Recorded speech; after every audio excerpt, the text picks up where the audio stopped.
Hey, today we'd like to answer a question that someone had about how do we get our marriage out of a rut. Kim, you want to read us the question? Sure. I'd like to know how to recapture that just married feeling. I've been married for 6 years now, and we seem to be in a rut. Yeah. Hey, we're Mitch and Kim at Keeping the Vows, where we're all about helping people to discover and maintain a Christ-like marriage. Uh, so we had some friends come to us a couple years ago, and they said they'd been married about 3 years, and they said, our marriage isn't in trouble, but we've lost the wow, we've lost the pizzazz. Can you help us get it back? And we said, no. And they said, no. And I said, no, but I can help you get something better. Okay. And so that's what we want to talk to you about is how to get something better than what you had when you first got married. Kim? What we taught our friends who'd lost that just married feeling was about oneness. Marriage is the only relationship where two people can become one flesh. Even living together isn't the same as being married. Marriage cements your relationship, and more truth is going to come out than in marriage than in a live-in relationship. Marriage is where true love lives, and it's the only relationship where we show who we truly are. Yeah. So love is talking through things. It's understanding that both of us have wants and needs. And so I need to listen to my spouse and find out what their wants and needs are. Yeah. One of the things, too, that we make a mistake is we think, okay, love is this thing, and this thing is what we have when we get married, so this thing is always going to be there. But it doesn't work like that. Love is an evolving and it's a changing thing, just like we're evolving and we're changing all the time, too. And love can become better over time if we pay attention to it. So let me talk to each of you alone first before we talk about the relationship and marriage. You are not a stone statue. You are made of clay. And things that happen to you impact who you are. So when you get married, you get engaged, you get married, you have kids, you lose a family member, the finances don't come through, you lose a job or you get a better job or finances are great. All the different things that happen in our lives, you get a sickness, all those things mold and shape who we are. And as we go along the way, we have got to continue to realize that we're being molded and we're being shaped and we're becoming something different than the day when we got married. So what we have to do is we have to share that with our spouse. I know guys think, well, I don't want to talk about who I am. Well, your wife, most women have an incredible hunger to understand their husbands and know what they're thinking and what makes them tick. And that's good. It's not a weakness, guys. It's a good thing. Because I'm such a communicator, we'll be driving down the road and I'll say, how I've always been like this? And she'll say, yes. I say, I'm changing. Now I'm more like this. And she'll say, oh, okay. Well, I have moved. I'm not, a solid rock statue. I'm made of clay and I've been molded. I've been shaped by my sister dying, my mom dying. And I'll talk to her about something like that. And then she realizes I'm a different person. So she can come and kind of form around me and help me in that way. Okay. So each of you are like that, but your marriage is also like that. And love is also like that. And love can change over time. Today we have a love that's so much greater than we ever knew existed when we first got married. We understood love as much as we could at that time. But now we have a love that's so much better. And it's because of this oneness that we're talking about. That's where we want to deliver you to. So as Mitch was saying, oneness requires communication. Both of us are constantly changing through what's happening in our lives, and that impacts our marriage. I guess I'm kind of repeating what Mitch said there, but it's so true. And, because Mitch is such a good communicator, it's helped me to become a better communicator. He can't read my mind, so your husband can't read your mind or your wife. You have to share how you're changing so that they can understand you and adapt to that. People will come in to Mitch for marriage counseling and say, this isn't the person I married. Well, none of us are married to the exact same person that we married at the time of our wedding because all of us are constantly changing. And so we do have to learn and grow and adapt. So the best marriages keep up with these changes. Mm-hmm. That's really what it comes down to. So the best marriages I know are communicators. Kim has even told me that sometimes, she's real quiet, so there's times I'll share something about me, how I'm changing. And afterwards she'll think, well, I really appreciate knowing that about Mitch, but he doesn't know that about me unless I tell him who I am. Yeah. And so even though she's more of an introvert, she's more quiet, it brings her out to where she tells me about who she is. And she's joked, and well, I don't know if she's joking, but she says, now I've opened her up and she probably talks so much, I wish she'd never stop. That's absolutely not true. I love to hear what she has to say. Another thing too about this communicating is sometimes it takes honesty. And I want to take you to a place where maybe you've never been, at least not out in the open. And that is this: a real marriage, a real honesty says this.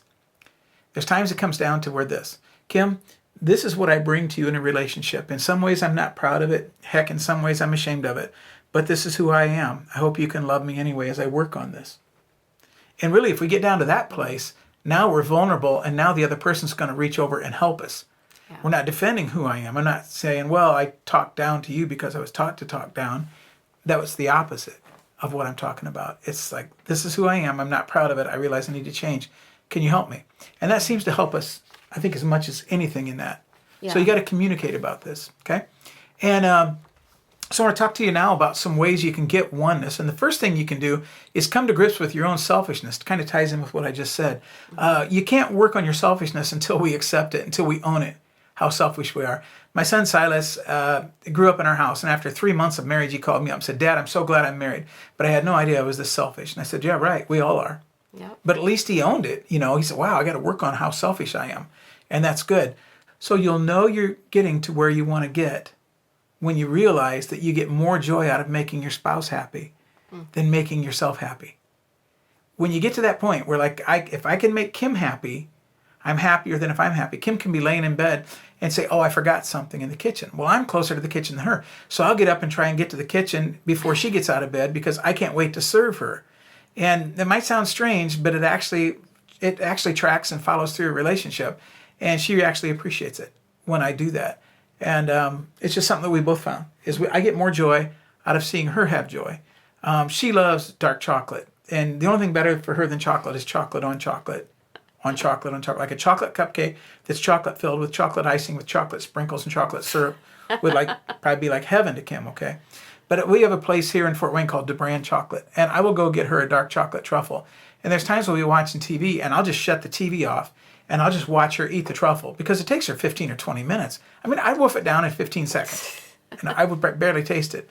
She savors it, and it's more fun watching her eat the truffle than it would be watching anything that's on TV. So I get more joy out of watching her have joy than for me to do something for me. And when you get to that place, when you can start to understand that and that resonates in you, then you're beginning to get where you need to be. Okay? What else, Kim? Yeah, the second thing that you can do is pray and ask God to give you a supernatural love for your spouse. You know, never underestimate the power of prayer. Yeah. If you feel like your marriage is in a rut and this is something that you're struggling with, make sure you're asking God to help you with this, and He will definitely be faithful to do that. Yeah, the next thing is study your spouse.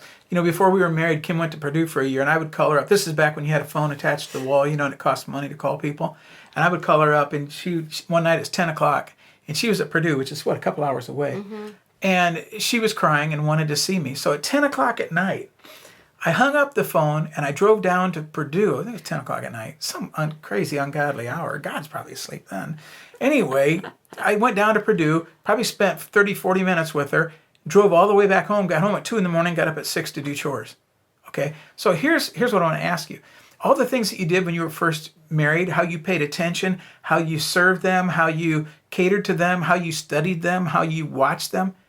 If it took that to bring them into the marriage altar, do we really think it would take less than that to keep them for a lifetime? And that's how I look at it. I study Kim. I listen to Kim when we pray every morning, because by how she prays, I know how to work with her and what might be bothering her and things like that. So continue to study your spouse. So that's interesting. When you wrote this article, I was wondering what crazy thing you were referring to. Now I know. Well, you know, people, they first get married and they call on cell phones now, and pretty soon the phone is hot and sweaty in your hand, and it's, you know, the battery's running low and everything else. And then later we barely communicate. A lot of people do. And so it's just all kinds of things that people do in a relationship. That's a good point. That are kind of like crazy when you're first married. And then later you let it wear off, and you shouldn't do that. That's a good point. Yeah. Just make sure that you don't become lazy or complacent in your relationship. You know, it's so easy for us to take our spouse for granted. We get used to them just always being there or behaving in the same way or whatever it might be, and make sure you let them know that you appreciate them. Yeah. Thank them. Just don't take them for granted. Yeah, it ties into the next thing, and that is let them know that you still value them. Yeah. We'll be out with Kim, and I'll just look and say, "You're so beautiful." Or I always tell her, like when we get home, I say, "Everywhere we go, I'm so proud of you," and I am proud of her. But I also know that she needs to know that. She's, most women don't have a good image of their body or themselves, and so guys, it's up to us to tell them how beautiful they are in our eyes, and that's important.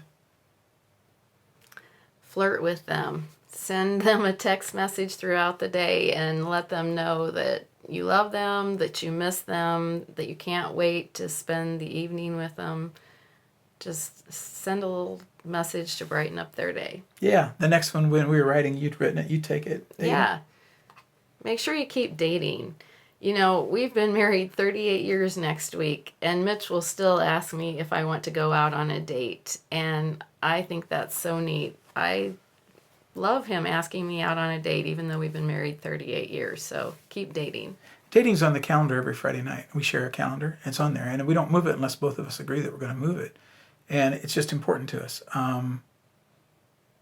Just a good thing to continue to date. Another thing, too, is make sure that your kids don't come in between you. Make sure that the wife doesn't throw herself into the kids and the guy throw himself into the work. And we've got a great video on that. We'll put a link to that here at the bottom of making sure that you keep your priorities straight in that. It's another way to keep oneness. The only relationship where two people become one is husband and wife. It's not parent and child. It's not you and your parent. It's not brother and sister. It's husband and wife, and that's it. And make sure you keep that tight. If for nothing else, you want to show your kids how to have a successful marriage too. Yeah. That's good incentive. And, ladies, I realize when your children are babies and preschoolers, they do require so much of your time and attention, but you've got to keep in the forefront of your mind that the most important relationship you have after your relationship with the Lord is with your husband, and you have to keep that relationship built up if you want to have something after the kids are gone. So don't just set him aside. Make him your priority. Yeah. So next, you might be asking God, "Hey, God, this would have been a lot easier if you'd have just made my spouse perfect once we got married and we wouldn't have to go through all this." So we want to talk to you about some of these reasons too. The one reason God doesn't make your spouse perfect is God knows that you're a selfish person. We're self-centered because we all are. And God wants to make us more like him. And what's the most realistic way that God could make us more like him? We believe it's through our marriage. Mm-hmm. And we believe we've become more Christ-like because we're married. And because our selfishness is exposed to our spouse. Definitely. So we've got some questions to ask you here. You want to take the first one? Sure. What if God knew that working through all the issues of marriage would make you less prideful and selfish and more like him? Yeah. What if God knew that you would be happier after working through your marriage issues and more appreciative of your spouse and of God also? What if God knew that? Mm-hmm. By the way, a lot of times people watching the video say, "Oh, can you get this in a list?" Go to keepingthevows.com, and there's our blog, and all this will be right there. The list will be there. You can print it out. Mm-hmm. What if God knew that you need to realize your expectations of your spouse aren't realistic?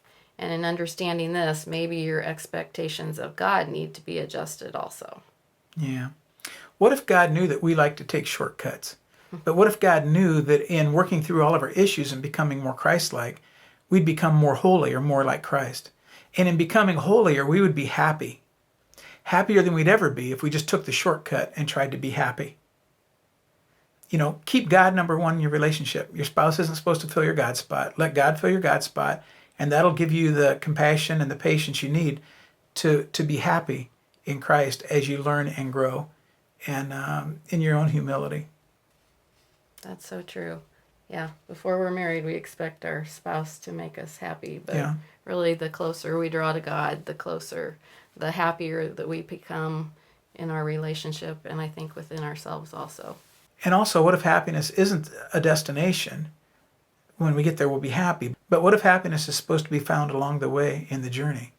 So throughout all the years, we can be happy if we're working on these things and we're becoming more Christ-like. What if it's to be found along the way as we travel? So what if marriage is not just some gentle misery to be endured, but what if instead it's the ultimate wake-up call for the selfish person? What if it's the ultimate way to become more like Christ? So some are going to learn this art of oneness that we're talking about. Some people will be selfish and they'll want to hang on to their selfishness and their pride, and they're going to just continue to in their misery, in their gentle misery of marriage. Or maybe they'll leave this relationship and just take that baggage right into the next relationship and try to find a person that can put up with their selfishness instead of just working through their selfishness. So oneness is a place where we can rest our heads and be content, happy, in awe that God has delivered us to a place that's so much better than we ever could have imagined. And after many years of marriage, it helps us to realize that love is more than we could have ever even imagined. Because when we first got married, we couldn't even imagine how great love could be.